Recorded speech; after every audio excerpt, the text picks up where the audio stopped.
मीठे बाबा ने हमें वो कलम दी है जिससे हम श्रेष्ठ भाग्य की रेखा खींच सकते हैं। और वो कलम क्या है? वो कलम है पुरुषार्थ और श्रेष्ठ कर्म। है ना? पुरुषार्थ माना आत्मा स्वस्थिति, स्व उन्नति के लिए क्या करे दुनिया में। पुरुषार्थ, पुरुषार्थ माना क्या? पुरुषार्थ माना आत्मा जो इस प्रकृति में पुरुष है वो अपने लिए क्या कर सकती है, वो हमें बाबा ने आकर परमधाम से समझाया। और बाबा ने हमें श्रेष्ठ कर्म भी सिखलाए। और बाबा हमें कहते ये पुरुषार्थ और श्रेष्ठ कर्म जैसे भाग्य की रेखा खींचने की लकीर की कलम है ना। तो उस कलम को बाबा ने हमें दे दिया, लेकिन क्या हम उस कलम का उपयोग करते हैं? ये प्रश्न बाबा पूछते हैं कि मैंने तो तुम्हें श्रेष्ठ भाग्य की लकीर खींचने की कलम दी, पर क्या तुम उससे लकीर खींचते हो? और बाबा ने बहुत सुंदर रीति से हमें समझाया कि इस पुरुषार्थ और श्रेष्ठ कर्मों की कलम से हम क्या क्या रेखाएं खींच सकते हैं। मस्तक में चमकते सितारे की रेखा, है ना। जैसे दुनिया में आज मनुष्य जो कर्म करते हैं उससे उनके मस्तक में कौन सी रेखा खींच जाती है? स्ट्रेस की रेखा, है ना। ये जो यहाँ दिखाई देता है ये एक्चुअली क्या है? जो हम कर्म करते हैं उसी का रिफ्लेक्शन है। तो बाबा कहते हैं ऐसे ही बाबा ने हमें वो श्रेष्ठ कर्म सिखला दिए, वो पुरुषार्थ सिखलाया जिससे हम वो रेखा खींच सकते जो दिखाई देगी मस्तक में चमकते सितारे के रूप में। या बाबा कहते होठों पर मुस्कान, रूहानी मुस्कान के रूप में, या नैनों में रूहानी स्नेह और शक्ति की झलक दिखाई दे। जब भी कोई देखेंगे तो हम अपने कर्मों से हमारे नैनों को कैसा बना सकते हैं, है ना। रूहानी स्नेह और शक्ति संपन्न नैनों के लिए बाबा ने हमें क्या बताया है? एक आँख में मुक्ति, एक आँख में जीवन मुक्ति।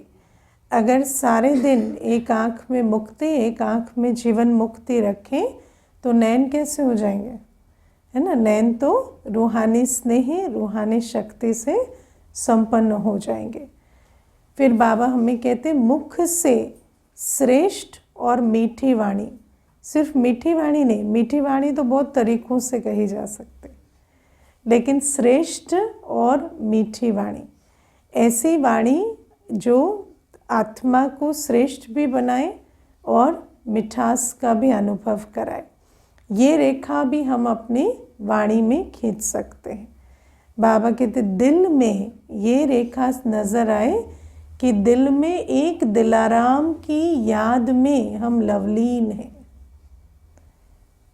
तो ये रेखा भी हमारी सूरत में, सीरत में नज़र आए कि इनके तो दिल में एक दिलाराम बाप है। और बाबा कहते हाथों में नज़र आए कि इनके तो हाथ भरपूर हैं, सर्व खजानों से संपन्न है। और हमारे पाँव में, कदम में पदम नज़र आए, है ना। हमारा एक एक कर्म, एक एक कदम पद्मों की कमाई करता हुआ नज़र आए।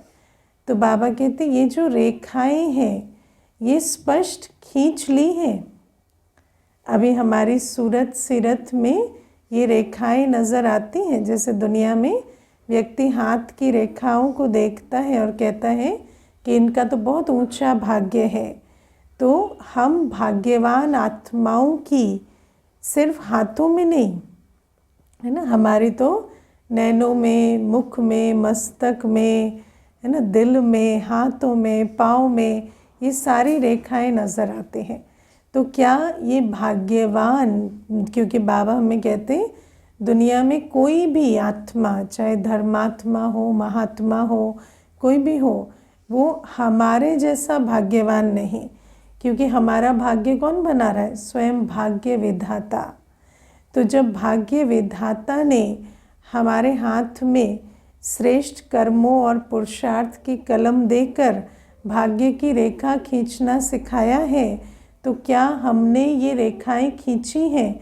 क्या हमारे भाग्य की रेखाएं दिखाई देती हैं? ये हमें अपने आप से पूछना है ना। और फिर बाबा हमें कहते ऐसे भाग्य की स्मृति में रहते हैं कि हमें कौन मिला है और हमें क्या सिखाया है उन्होंने, या क्या कलम दी है।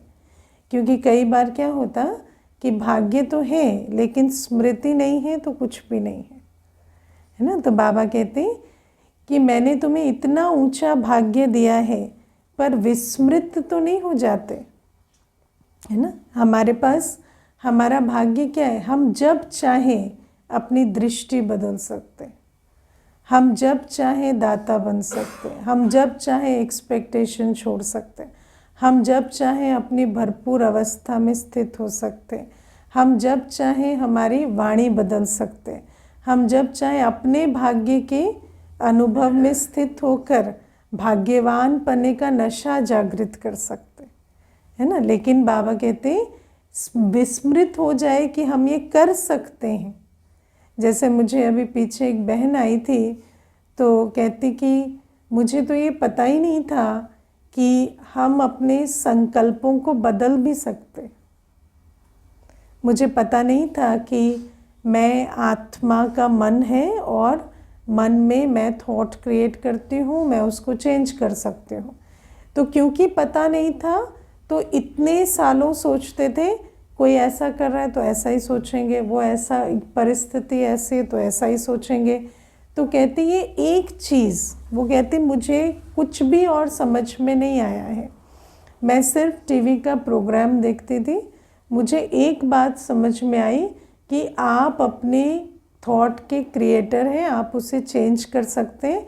तो कहती अब मुझे कुछ भी और चेंज करने की ज़रूरत नहीं है, मैं अपनी थॉट को चेंज कर लेती। तो आप विचार करो कि ये जो भाग्य है, ये भाग्य हमें मिला है ना, कि हम अपनी आत्मिक शक्ति को पहचानते हैं, परमात्म शक्ति को जानते हैं, बाबा से हम जो चाहे उस संबंध का सुख ले सकते हैं, जो चाहे प्राप्तियां ले सकते हैं। हमें बाबा ने ड्रामा का ज्ञान देकर कितना अच्छा ड्रामा के पट्टे पर खड़ा किया। ऐसा भाग्य दुनिया में और किसी का नहीं।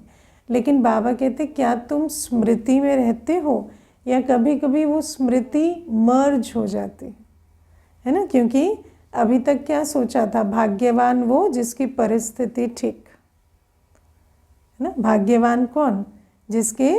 जिसके आसपास कोई शरीर ना छोड़े, कभी उसका शरीर ना छूटे कभी कोई है ना तन का रोग ना आए, कभी कोई मन में कोई बात ना आए, ना कोई संबंध में प्रॉब्लम आए, ना धन कभी कम हो।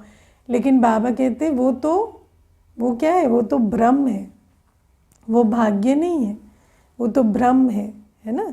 क्योंकि जो अपने को जितना भाग्यवान समझ रहा है, वो जैसे ही ड्रामा की सीन परिवर्तन होती है तो उसका तो बिल्कुल वो पट पड़ जाता है, तो वो तो भ्रम है। तो बाबा कहते लेकिन असली भाग्य क्या है कि हम जितना चाहें अपने संकल्पों को, वृत्ति को, दृष्टि को परिवर्तन कर सकते हैं, हम जो चाहें बाबा से ले सकते हैं, और वो भी अविनाशी संबंध का सुख, अविनाशी प्राप्तियाँ।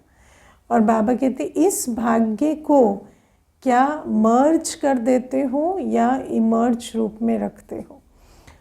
और मानो कहते हैं हम कि हमारा भाग्य तो हमेशा इमर्ज रूप में रहता, कि हम बहुत भाग्यवान हैं। तो बाबा कहते उसकी निशानी क्या होगी? उसकी निशानी होगी कि कभी भी कोई पुरानी स्मृति या पुराना संस्कार इमर्ज नहीं होगा, है ना। अगर कोई किसी को लॉटरी लग जाए, गरीब से अमीर हो जाए, तो बैठ के अपने गरीबी के दिन याद करेगा क्या? करेगा? वाह मैं कितना गरीब था, वंस अपॉन अ टाइम, हाँ नहीं करेगा ना, सोचेगा, वो तो याद भी नहीं करना है अभी।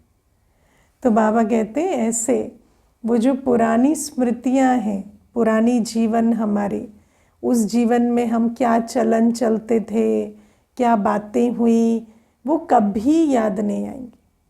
क्योंकि जिसको ये होता मेरा अब नया जन्म हो गया, अब जो पीछे हुआ वो छूटा, कुछ नहीं, अब मुझे जाना ही नहीं वहाँ। या पुराने संस्कार भी, जिन संस्कारों के कारण हमने इतना दुख देखा, हम कभी ये नहीं कहेंगे ये मेरी आदत है।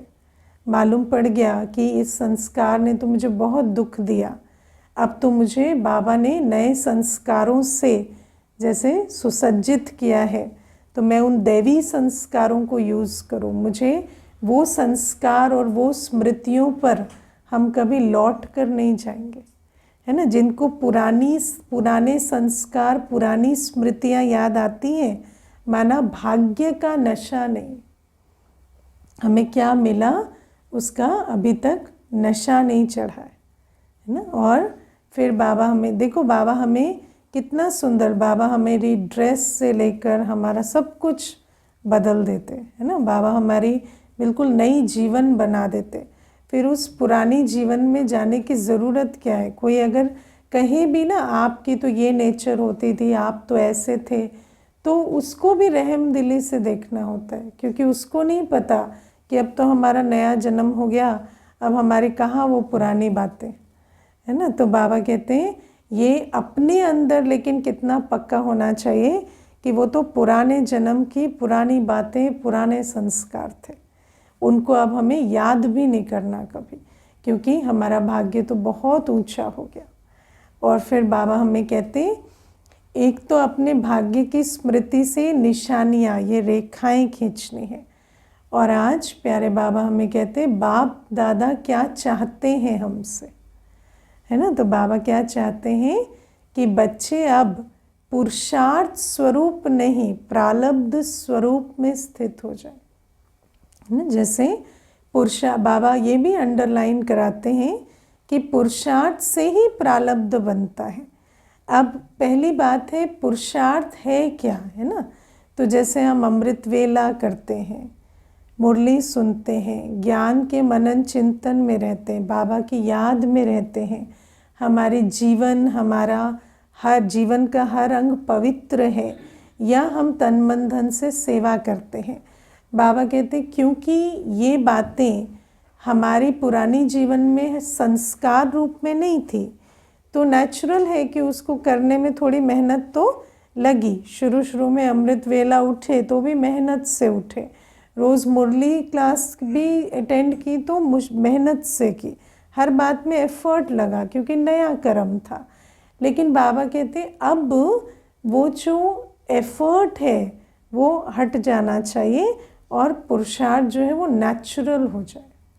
अब ऐसा लगे जैसा ये तो ठीक है, ये तो होता ही है ना। सेवा करना, कोई भी चीज़ आप बार बार करते हैं तो संस्कार बन जाती है ना। लेकिन इतना इजी है तो हुआ क्यों नहीं अभी तक, क्योंकि ब्रेक लेते। पुरुषार्थ को सहज बनाना, नेचुरल बनाने के लिए पुरुषार्थ को क्या बनाना पड़ेगा, निरंतर, है ना। संस्कार क्यों नहीं बना अभी तक, क्यों लगता है कि अमृत वेला उठना है ना, या कुछ डिफ़िकल्ट है या कुछ अलग है, क्यों लगता है, क्योंकि निरंतर नहीं करते, ब्रेक लेते, है ना। और जब ब्रेक लेते हैं तो संस्कार नहीं बनता। पुरानी दुनिया के कर्म तो निरंतर किए, उसके सोच बोल कर्म जो भी पुरानी दुनिया ने सिखाया वो तो एकदम से संस्कार बनाया। लेकिन बाबा कहते जो मैंने तुम्हें श्रेष्ठ कर्म सिखलाए, पुरुषार्थ सिखलाया, उसको तुमने निरंतर नहीं किया। अगर निरंतर करें तो पुरुषार्थ क्या हो जाएगा, सहज हो जाएगा, नेचुरल हो जाएगा, है ना। दुनिया में लोग रिसर्च करते हैं, कहते हैं 21 दिन में संस्कार बन जाते, है ना। तो हम 21 दिन करते हैं, फिर सोचते हैं उद्यापन हो गया, अभी अब तो संस्कार बन गया। अरे 21 दिन किया तो संस्कार बन गया ना, फिर 22वें दिन क्यों नहीं करते? कहते हमने 21 दिन की भट्टी की, उसके बाद तो भट्टी 21 दिन की भट्टी क्यों की? संस्कार बनाने के लिए ना, तो संस्कार बन गया, फिर भट्टी छोड़ दी। तो जो 21 दिन किया वो संस्कार नहीं बना क्या? है ना? तो बाबा कहते सब कर रहे हैं लेकिन स्वरूप बन जाना चाहिए ना। अगर निरंतर कर रहे हैं तो वो तो हमारा नेचुरल संस्कार बन जाएगा। तो बाबा कहते चाहे याद का है, चाहे ज्ञान का है, चाहे धारणा पवित्रता का है, चाहे सेवा का है, वो संस्कार हमारा नेचुरल बन जाए। और अगर ये संस्कार हमारे नेचुरल बन गए तो हमारी स्थिति कैसी बन जाएगी? प्रालब्ध स्वरूप। प्रालब्ध स्वरूप माना बाबा से जो हमें सर्व संबंधों का सुख मिलता है और बाबा से जो हमें सर्व प्राप्तियां होती हैं, उसमें हम फुल हो जाएंगे, है ना? हमारे अंदर ज्ञान, पवित्रता, शांति, शक्ति सब फुल। ज्ञान स्वरूप, पवित्र स्वरूप, शांत स्वरूप, शक्ति स्वरूप बन जाएंगे। और कोई भी संबंध का भी हमें जैसे अनुभव कम नहीं होगा ना। ऐसा नहीं लगेगा कि ये संबंध की कमी है, क्योंकि बाबा से हमें सर्व संबंधों का सुख और सर्व प्राप्तियों की अनुभूति हो जाएगी। ऐसा स्वरूप बना है, प्रालब्ध स्वरूप। बाबा कहते भविष्य प्रालब्ध अलग, सतयुगी देवता बनना अलग। वो इस प्रालब्ध की परछाई है। बाबा कहते जो इस समय संगम युगी प्रालब्ध के स्वरूप में स्थित तो होंगे, वो तो भविष्य प्रालब्ध में जाएंगे ही जाएंगे, वो तो उसकी परछाई है, वो पीछे पीछे आप पे ही आएगी। लेकिन इस समय संगम युगी प्रालब्ध स्वरूप में हम स्थित हो, है ना। और बाबा ने आज 3 शब्द खास उसके लिए यूज़ किए, ज्ञान स्वरूप, शक्ति स्वरूप और विघ्न विनाशक स्वरूप, है ना। विघ्न विनाशक स्वरूप माना किसी भी परिस्थिति या बात के लिए हमारे अंदर विघ्न शब्द भी बुद्धि में ना आए। विघ्न आपके सामने आए तो विघ्न विनाश हो गया आपके लिए कुछ भी नहीं है ना। बाबा कहते मरी हुई चींटी है ऐसा लगे। तो बाबा कहते ऐसा स्वरूप हमारा बन जाए। और जब ऐसा स्वरूप बन जाता है तो उसकी निशानी क्या होती? जब आत्मा अपने में फुल हो जाए, बाबा से सर्व प्राप्तियां, सर्व संबंधों का सुख लेकर उसका स्वरूप बन जाए, तो फिर उसकी निशानी क्या होती? उसकी निशानी होती हम दाता बन जाएंगे, महादाता, महासहयोगी, है ना। हमें कभी ये नहीं लगेगा कि इसमें ये कमी है, उसमें वो कमज़ोरी है, उसको ये बदलना चाहिए, उसको वो बदलना चाहिए। अच्छा, अब ऐसा क्यों होता है? मान लो मैं फुल भी हो गई तो भी मुझे आपके अंदर की कमज़ोरी क्यों नहीं नज़र आएगी? मान लो मुझे पता मैं देख रही हूँ कि आपके अंदर डिसिप्लिन की कमी है, तो मुझे क्यों नहीं नज़र आएगी? इसका क्या संबंध है ना। समझा? कि मान लो मैं तो फुल हूँ, मैं तो बाबा के ज्ञान गुण शक्तियों से फुल हूँ, लेकिन आप तो फुल नहीं है ना। तो मुझे नज़र तो आएगा कि आप में ये कमी है, ये कमज़ोरी है, लेकिन एक्चुअली ऐसा नहीं है।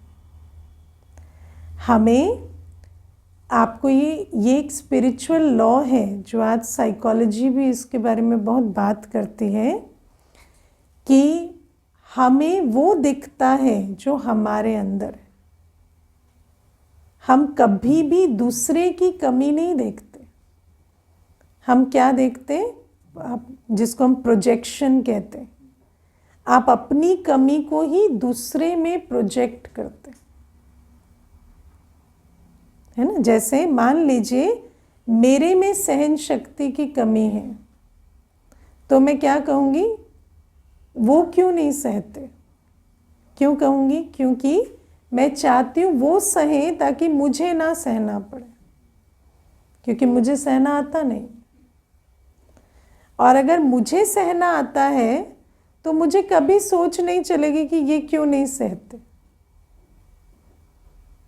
समझे? क्योंकि मेरी सहन शक्ति जब इमर्ज रूप में है तो मुझे किसी की सहन शक्ति की कमी नजर नहीं आएगी। समझे? तो जब आप फुल हैं तो आपके अंदर कमी नहीं है तो आप उस कमी को दूसरे पे प्रोजेक्ट नहीं करेंगे।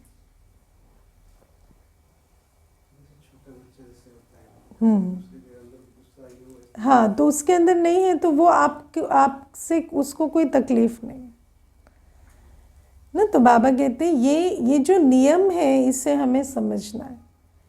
जितनी भी हम जो दूसरे से एक्सपेक्टेशन रखते हैं, ये बदले, ये परिवर्तन हो, ये ऐसा हो, क्यों भाई तुम्हें क्या तकलीफ है, क्यों बदले वो इसलिए बदले क्योंकि मुझे तकलीफ है। और मेरी तकलीफ क्यों है? क्योंकि मेरे अंदर खालीपन है ना। तो बाबा कहते मुझे कभी ये संकल्प भी ना चले कि ये बदले, ये ऐसे परिवर्तन, ये ऐसा होना चाहिए, वो ऐसा होना चाहिए। दादी क्या कहते थे पता है? जानकी दादी जी, च च च चूड़े की भाषा होती, शूद्र की, है ना। चाहिए चाहिए चाहिए चाहिए कि दो फॉर्म होते हैं। एक होता है मुझे ये चाहिए वो चाहिए, माना वस्तु की, वैभव की चाहना। दूसरा होता है ये होना चाहिए वो नहीं होना चाहिए, ये बदलना चाहिए, वो ऐसे करना चाहिए, फला वैसे करना चाहिए। तो ये चाहना अपने शूद्रपन की निशानी। अपने अंदर आता है कि ये बदले या ऐसा होना चाहिए। क्यों? क्योंकि अपना खालीपन है।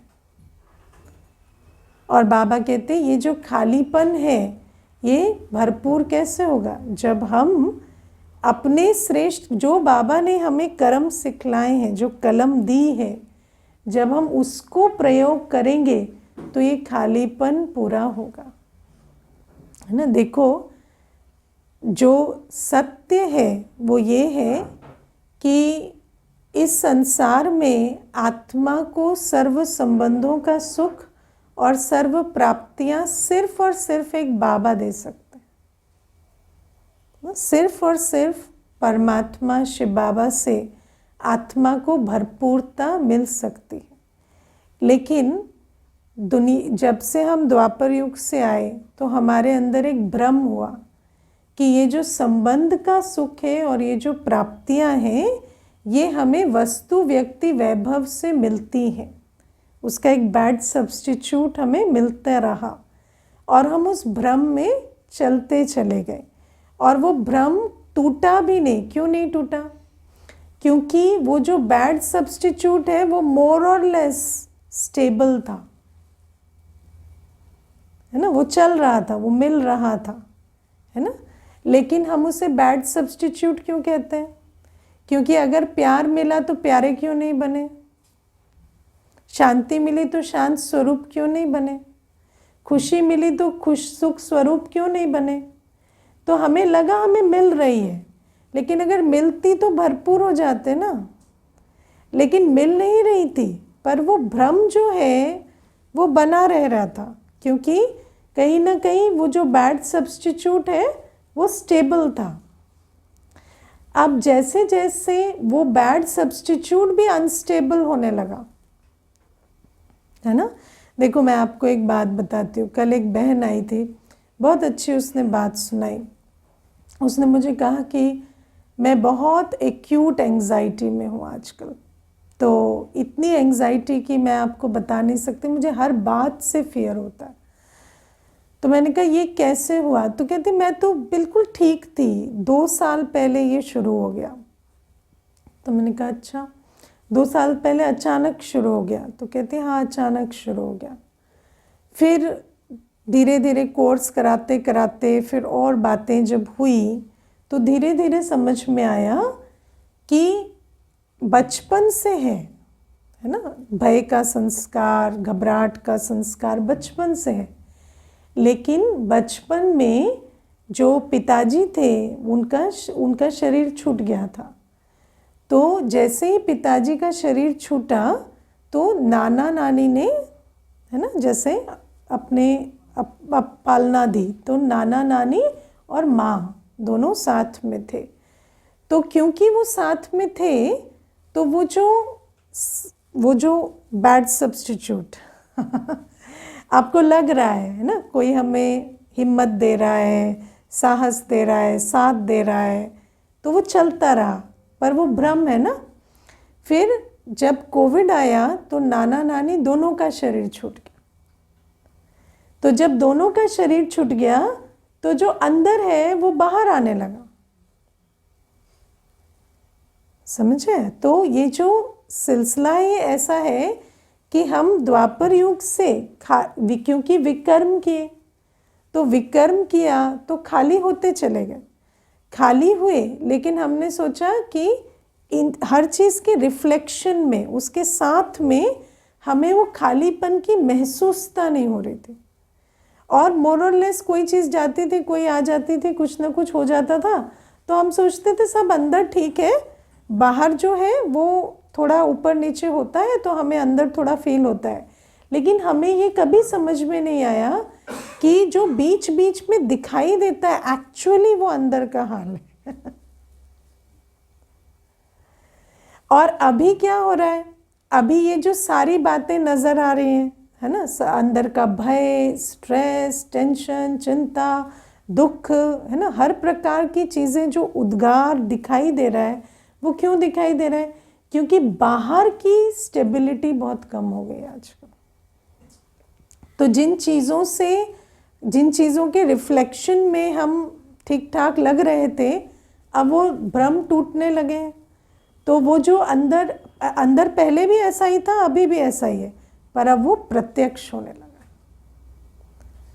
और बाबा इसीलिए हमें कहते हैं कि कितना भी तुम भ्रम में चलो, लेकिन वास्तविकता यही है कि आत्मा आज बहुत ड्रेन्ड और खाली हो गई।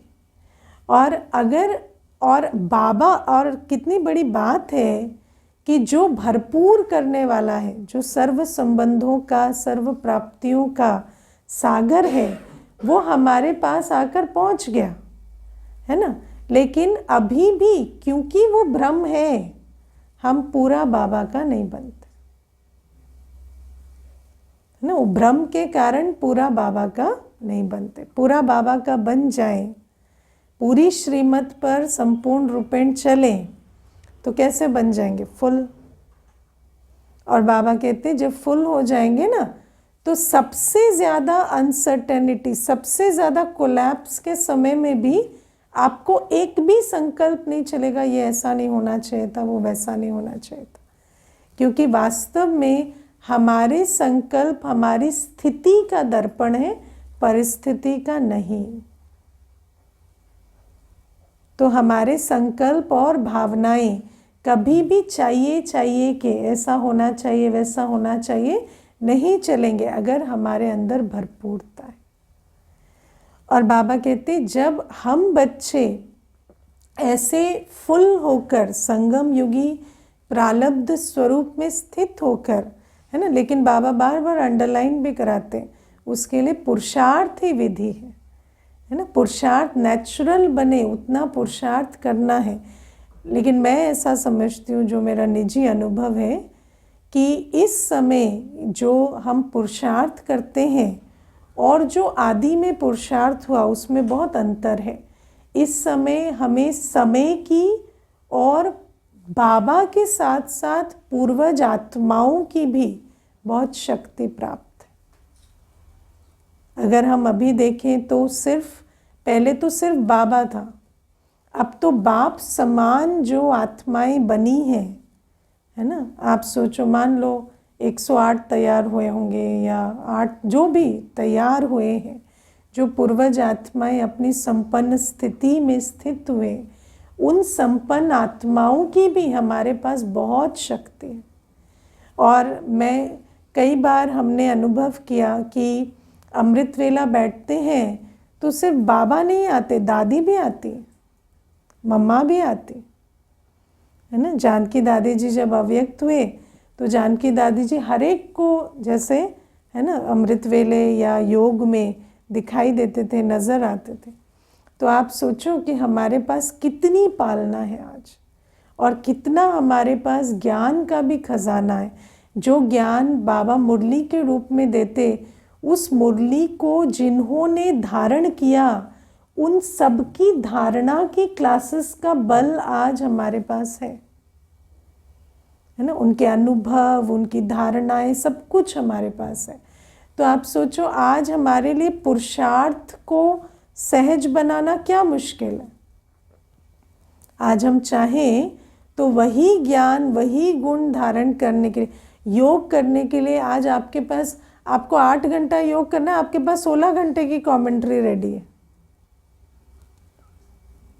इतनी सामग्री होते हुए भी यदि हम पुरुषार्थ करके फास्ट संपन्नता को ना पहुंच सके, है ना, तो इसका मतलब हमने समय को पहचाना नहीं।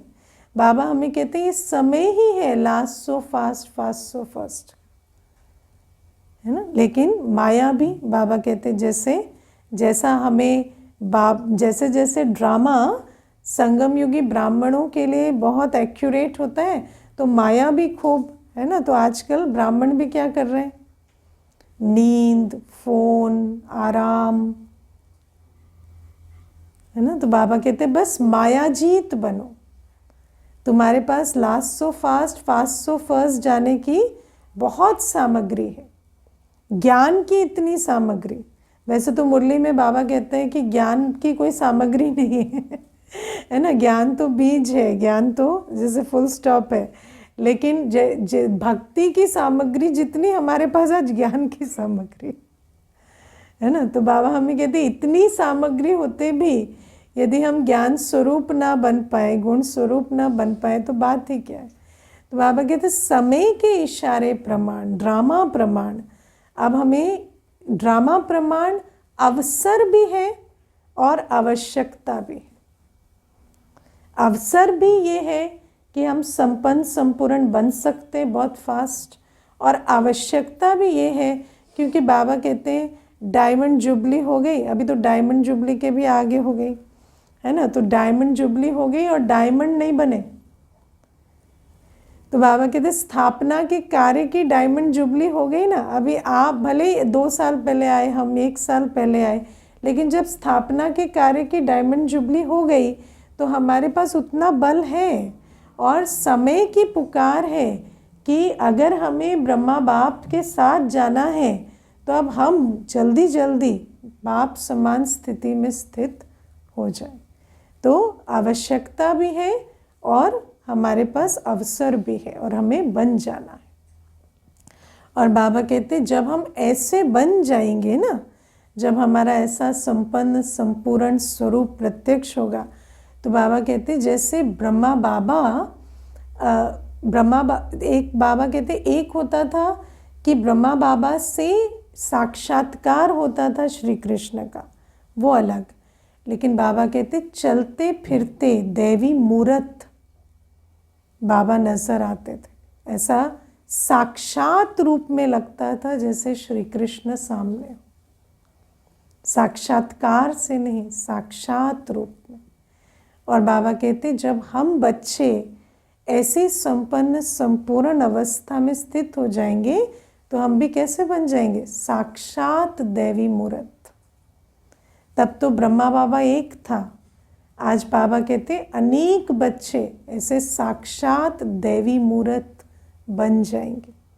और जब हम 5 स्वरूपों की बात करते ना, तो कई पूछते हैं कि ये जो पूज्य स्वरूप है, ये पूज्य स्वरूप कहाँ से आता है ना।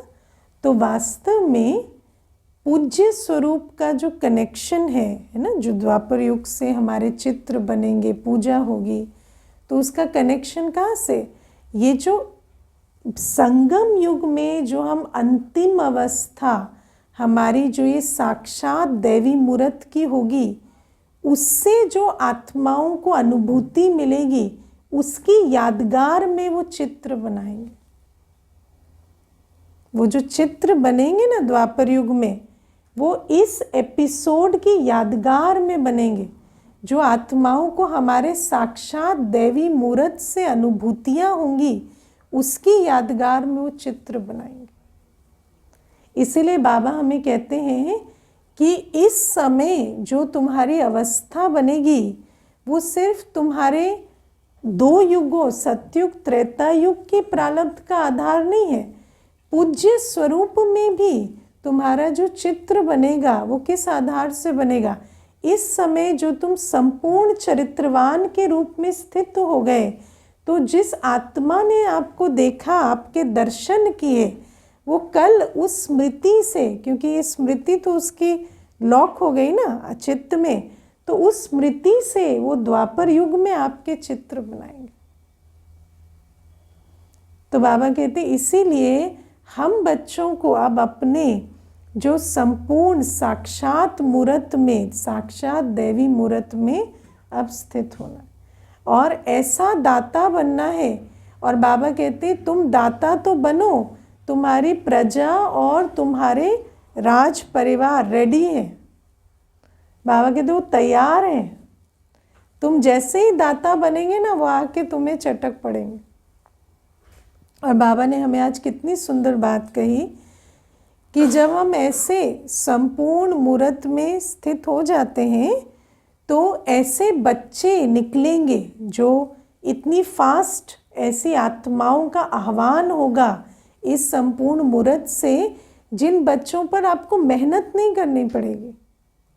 वो बहुत कम आपका समय शक्ति लेंगे, मेहनत नहीं लेंगे और बिल्कुल पुरुषार्थ करके यज्ञ की वृद्धि करने लगेंगे। है ना, ये जो कहते हैं ना कि आत्माओं पर बहुत मेहनत करनी पड़ती, एक एक के पीछे इतनी मेहनत करनी पड़ती। तो बाबा कहते हैं इतनी मेहनत आपको फिर करनी नहीं पड़ेगी।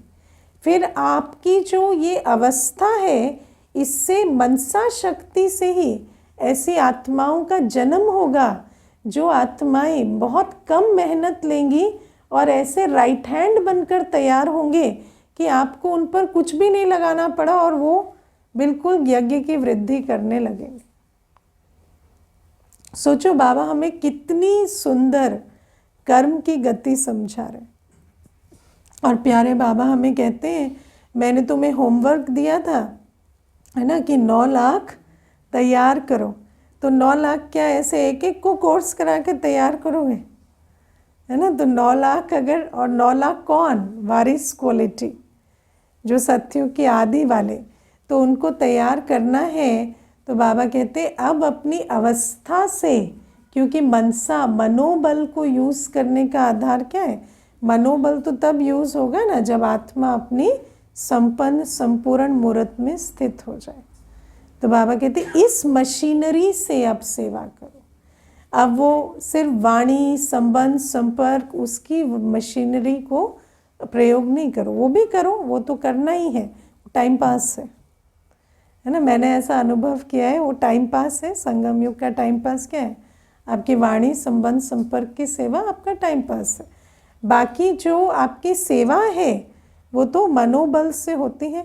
इतने अच्छे अच्छे, है ना, सहयोगी आत्माएं निकल कर आएंगी, योगी आत्माएं निकल कर आएंगी जो सारा कार्य संभाल लेंगी। तो बाबा कहते इस प्रकार से अब हमें बाबा वृद्धि करने के लिए प्रेरणा दे रहे हैं। देखो बाबा वैसे तो टास्क हमें देते हैं, लेकिन बाप है ना, तो बाबा कहते बाप टीचर बनेगा तो थोड़ा बहुत तो मदद करेगा।